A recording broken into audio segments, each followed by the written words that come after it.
না তুমি এই ভিডিও ওটা দেখতে পারবা না।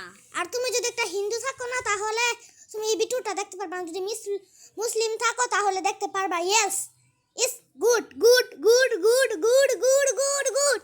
হ্যাঁ, অনেক অনেক ভালো। হ্যাঁ হ্যাঁ হ্যাঁ, এটাই বলা হয় যে আমার আছে ও মুসলিম, আমিও মুসলিম, আমাদের পুরো ফ্যামিলি মুসলিম, শাওলিন, তাওয়ার, মামা সবাই মুসলিম। আসসালাম